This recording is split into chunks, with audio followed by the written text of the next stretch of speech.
All right. Is this working? Okay. All right. Thanks everybody for staying for this session. We're going to talk a little bit about the FCC's 6 gigahertz interference proceeding. Once you get spectrum for broadband, the next thing you got to worry about is keeping your spectrum for broadband. And so we use 6 gigahertz as the microwave backhaul portion of our network, sometimes as primary and often as a redundant form of transport. And we're going to talk a little bit about the last couple of years at the FCC. They have been, as probably a lot of you know, looking to introduce a new form of Wi-Fi onto the 6 gigahertz band using unlicensed devices. Unfortunately, these devices will take down the licensed microwave paths that you may be using in your network. And we use it both for the Link network and for the core business network. So very significant chunks for us. In a minute, David's going to talk about the field studies we did along with Tim Godfrey and EPRI that have proven out that interference, in spite of ongoing attacks from the unlicensed community that suggest otherwise. I think you may have seen recently Apple and other companies filed something just a few days ago saying, I think I'm quoting, "Enough is enough. Stop these tactics." If the tactics are actually testing the devices and reporting accurately on the results, then I guess we plead guilty. But I think David will now talk to you about what we did and why we think it was very representative of the real world and why we think there's a concern.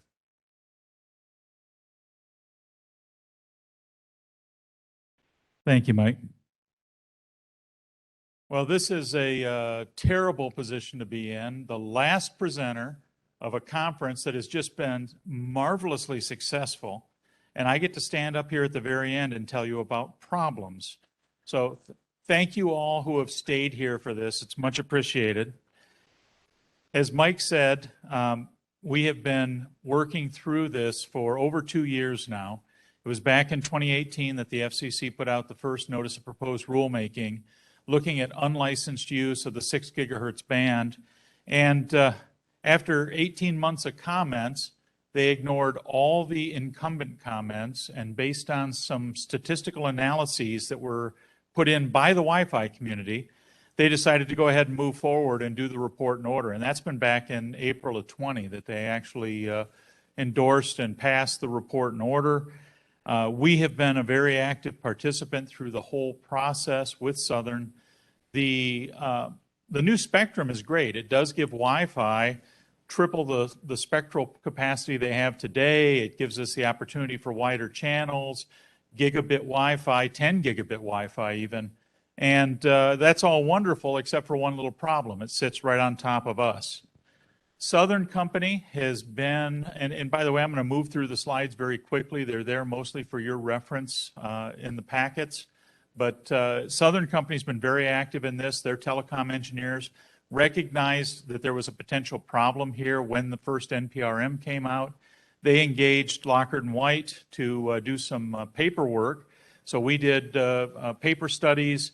We helped put together regulatory filings. And as you can see from this timeline, Southern and Lockard and White have been extremely active through the last 2.5 years of filing with the OET. We've met multiple times with the OET. We've met with some of the commissioner staffs. And again, we just did not get anywhere with logic and engineering. What we were beaten down with was a set of statistical studies that show that there's a very low probability of this being an issue. So when you look at Wi-Fi 6E, the 6 gigahertz band, here's what their channels look like. And what we found in our working with live access points in the last 6 months is the access points, of course, are going to favor wide channels, 80 megahertz, 160 megahertz wide channels, because everybody wants more bits per second. That's how you get more bits per second, is a wider Wi-Fi channel. The issue is those channels lay right across UNI 5, 6, 7, and 8. So when you put on, here's our, in the red boxes, our microwave licensed channels, guess what? They sit right on top of us.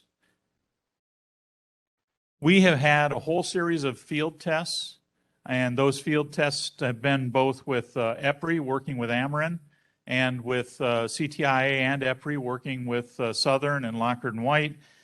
Again, this slide's in there, so you have the hyperlinks to the actual reports. I'm going to go through each one of those pretty quickly. The first set of tests were EPRI and Ameren in Newton, Illinois, and they tested outdoor power levels and proved that we will need AFC, automatic frequency coordination, for standard power outdoor units. So I should back up a second. This is extracted from an hour-long presentation we did for UTC.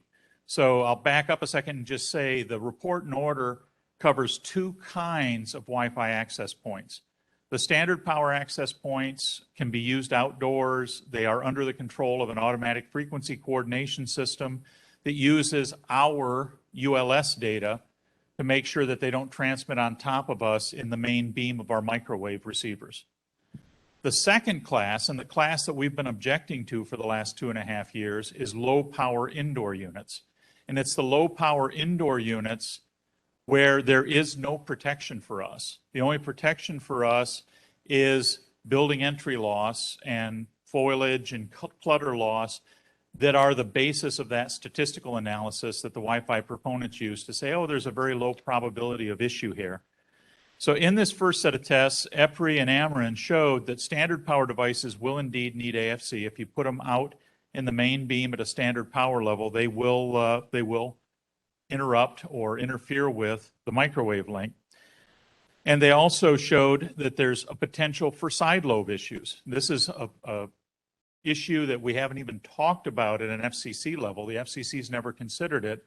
But as those of us who are RF engineers know, no antenna is perfect. But the way the ULS is used with the automatic frequency coordination systems is to look at the main beam of our antenna. Well, that's great unless the antenna happens to have a side lobe over here. Now, the Wi-Fi proponents will tell you there's a very low probability that there will be any access point over there in the side lobe, and an even lower probability that they'll be on your channel, and so you probably don't have an issue there. These same guys have also predicted 1 billion access points in the United States within 5 years. They've predicted 100% penetration within 3 years. Okay, so you tell me how there's not going to be an access point in my side lobe. The second set of tests that were, and I should mention, we started to see the issue of beacons that I'll talk about in a second. The second set of tests that Ameren and EPRI did, they used some pre-production modules. These were actually Mimosa modules that we were able to tune into the band, and some ComProd modules that were Wi-Fi 6E, not certified yet at that point.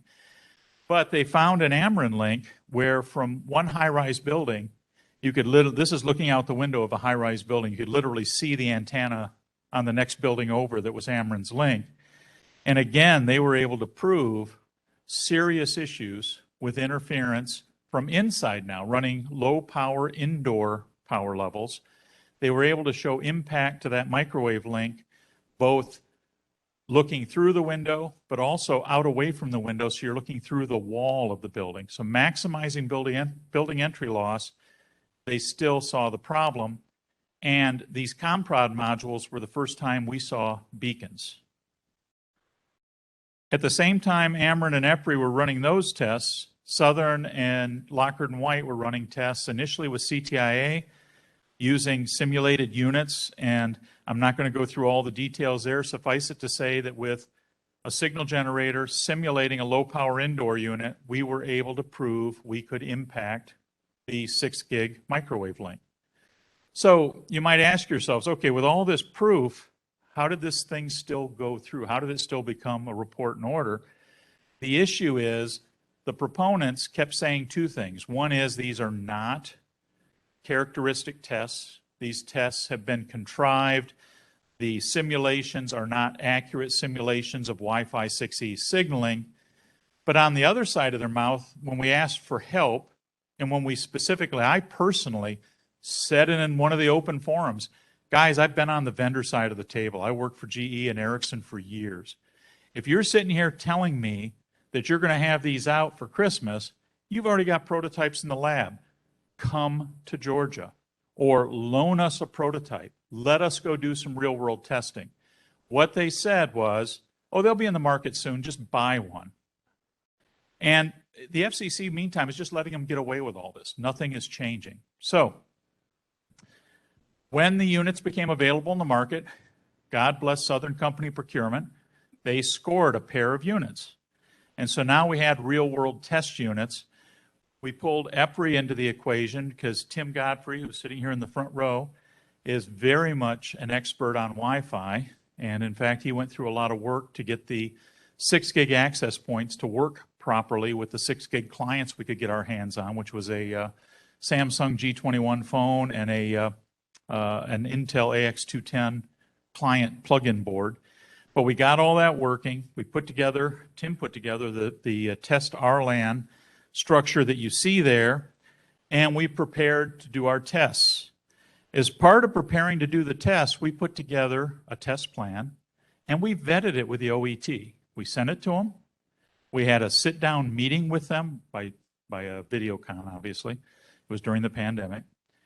Had a sit-down meeting with them. We invited them to give us feedback, and we waited for them to give us feedback. No feedback came. So we went ahead with the test plan that we had put together, and we took all of this out to the field, and we went to the test link, one of the links that we had done the paperwork study on 2 years previously, Columbus, Georgia to Fortson, Georgia. And what you have here is the path profile. This, for those of you in the utility world, take a good look at this path profile.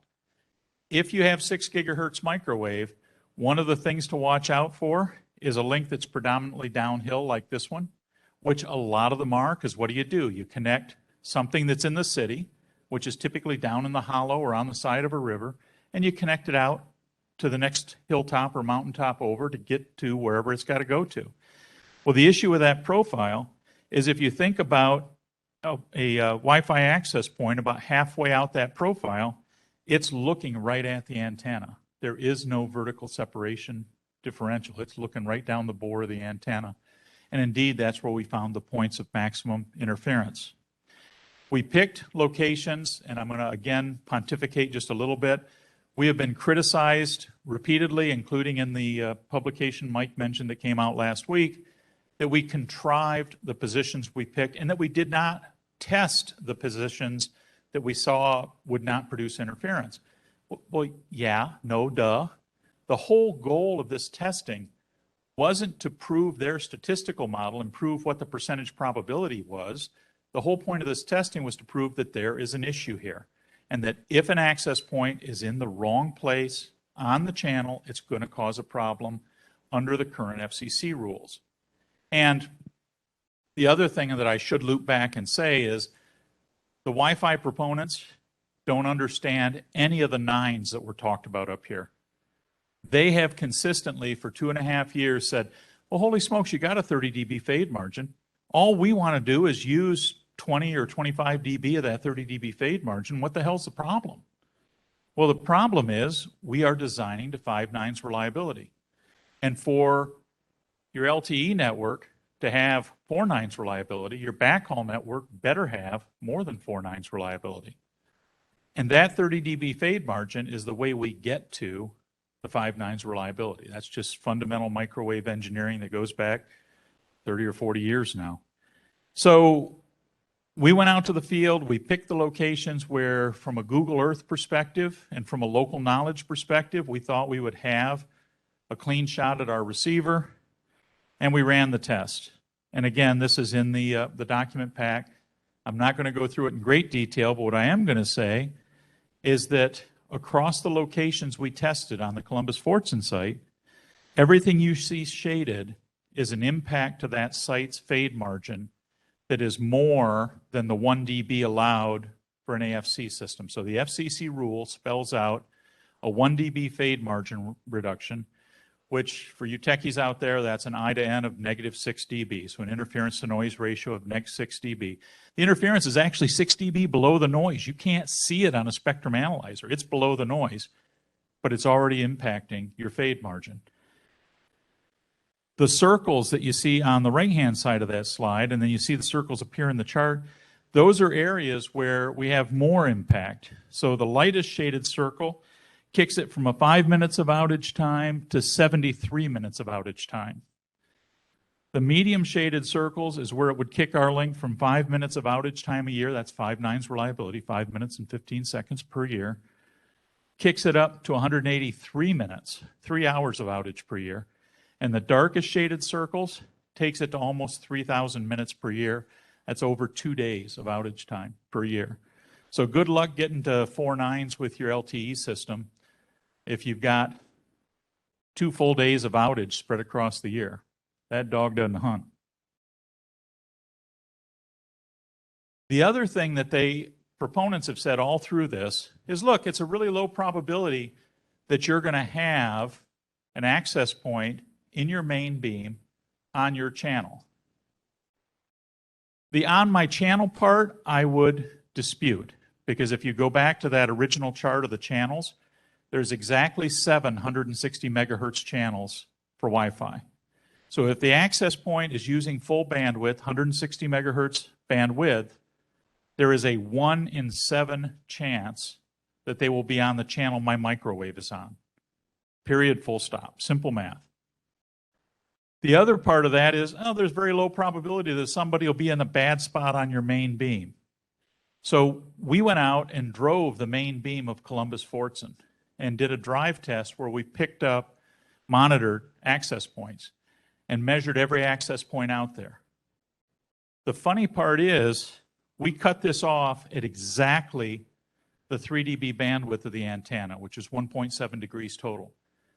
So we actually eliminated from this several of the places we tested that had horrible impacts to the link because they were more than 1.7 degree out. That's the other thing that goes back into the AFC calculations. It's great to use the ULS. It's great to use how wide your antenna, but a 3 dB point is not a razor edge.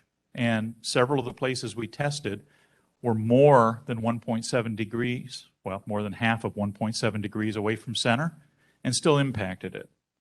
But in that window, we found 3,000 access points running today. So if they get 100% penetration with their shiny new 6E devices within 3 years, Southern will have the joy of 3,000 6 gigahertz access points out there. Now, the last thing they say is, and they've said this, they actually doubled down on this in this current publication. They say, well, but they're all tri-band units. You're not going to have a 6 gig only unit, it's tri-band. So it could be on 2.4 gigs, it could be on 5 gigs. They leave out one little problem. As soon as you power it up, unless you physically turn off 6 gigahertz completely, as soon as you power it up, it starts sending beacons out. And in this latest round, they will tell you that, oh, hey guys, the Wi-Fi Alliance fixed the certification. So on 6 gigs, we're not going to send unsolicited probe responses, and we're not going to send reduced network reports. We're not going to send any of those things on 6 gig. What they leave out is they are going to send fundamental beacons. Fundamental beacons go out every 100 milliseconds. It's just under 400 bytes of data. It goes out at the minimum data rate in a 20 megahertz wide channel, and it produces a 0.7% duty cycle. The law was based on 0.4% duty cycle, and the statistical studies were based on 0.0044% or less. And we see just beacons, as soon as you fire up your 6 gig access point, giving us 0.7%. Is, ladies and gentlemen, we have a problem. And here's the summarization. Summarization is, we have a problem. And what should you do about it? The first thing that we would ask you to do is engage with the FCC in this whole regulatory process. Get vocal, send in filings, say something to the people you deal with at the FCC. Because at this point, the only serious objection, other than lots of filings, is EEI did file a lawsuit. The lawsuit has gone all the way through oral arguments. We all listen to the oral arguments. It sounds like the judges may do something, but they haven't done anything yet. Meantime, the industry is up to over a dozen different access point brands that are now certified and out there being sold. So there is an issue here. Engage with the commission, help us educate the commission that we have a serious issue here. Understand what you're using 6 gig for in your network, because as Mike said, it's in a lot of backhaul. You may have 11 or 18 gig out at the end, picking up the sites themselves, but at some point it narrows down and it probably ends up on a 6 gig. So understand what your data on your network is doing and what your tolerance for issues there are, and start looking for ways to mitigate that. And mitigate it may be moving to fiber, it may be moving to a different band, it may be some of the vendors are coming out with ways to make the radios more robust to the interference. But the bottom line is we need to do something as an industry to get this sorted out. With that, I'll open it up to questions and try and get us back on schedule. Let me mention while we're waiting for questions a couple things. One, if you are already experiencing interference from these devices, and I talked to at least one person at this show that is, please consider filing an FCC complaint. It will greatly help us in this effort to get the rules changed. As David said, the oral arguments were in September at the DC Circuit. There seems to be a pretty good chance that this will get remanded back to the FCC, if not vacated. The court seemed very skeptical of the FCC's order and the rationales for it. So I do think we may get another bite at the apple with the FCC, and identifying existing interference will help a lot. With that, any questions? I've got a question. Mark Burke with Black and Veatch. Now, the FCC has shown they have sensitivity for economic impact, social impact. In fact, when PDV was applying for the rebanding effort, the predecessor to Anterix, they employed former FCC commissioners and other economists to show the economic benefit, not only to the industry, but to the society at large. Has there been any effort to indicate what could be the economic impact with interference for a teleprotection line serving a major metropolitan area due to a potential interference or degradation or availability reduction, or even an outage, and what that impact would be? I mean, because I would think that is something that would resonate with the FCC. You'd like to think. We did spend some time trying to educate the commission on the implications of these trunks going down in terms of not only economic impact, but life and death kind of impact in terms, as we have grid control functions going over 6 gigahertz. So while it's hard to predict the impact of interference, it is potentially really serious, and not to mention just 911 calls going over these trunks and other things that are, could be life and death. And now the other side, if I'm arguing their case, these Wi-Fi boxes are really cool. I would like one. They are supposed to usher in a new world of Wi-Fi that's going to be faster and better, and I think the commission is wide-eyed with the what they could bring to society with that, but that doesn't excuse taking the steps to ensure you do it in the right way and not take down the existing incumbents. And the Wi-Fi boxes are powered by electricity, I imagine, right? Exactly. Your great Wi-Fi box doesn't work very well without power. But taking a very cynical, jaded approach, I will tell you that I think we did a good job of trying to do what you just described. But the other side is Apple, Facebook, Broadcom, Qualcomm, Amazon. They did an amazing job and probably spent more lobbying dollars on this than all the utilities spend on lobbying in a whole year, convincing the commission that this was the way forward to 5G. This was the way forward to us not falling behind Korea or Japan or Europe in our telecom 5G. We got to be out in the lead. And on the other side, it was just us as utilities saying, yeah, but, didn't stick.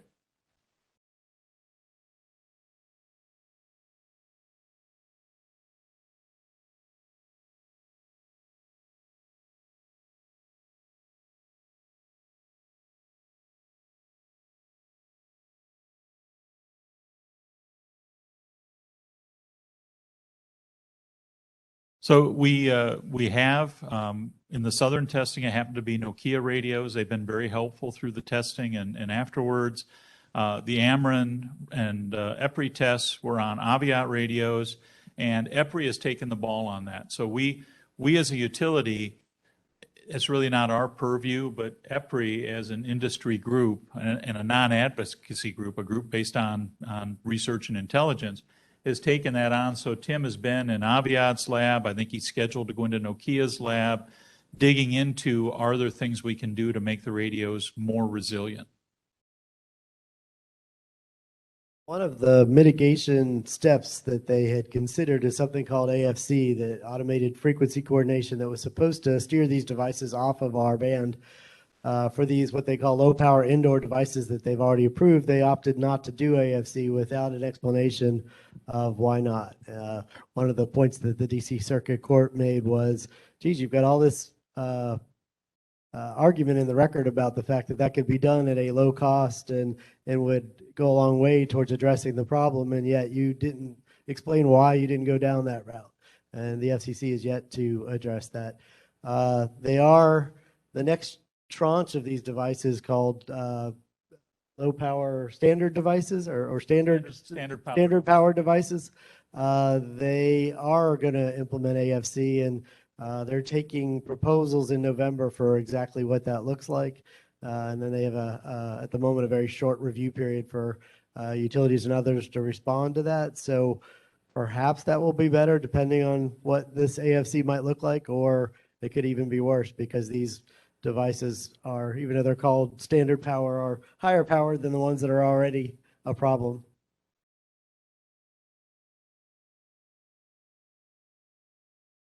Question?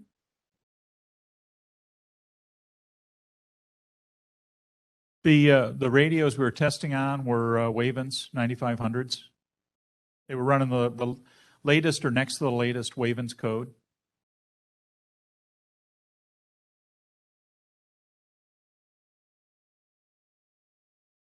Nope. I think we're running a little bit over, so we'll turn it back to Bobby. Thank you very much.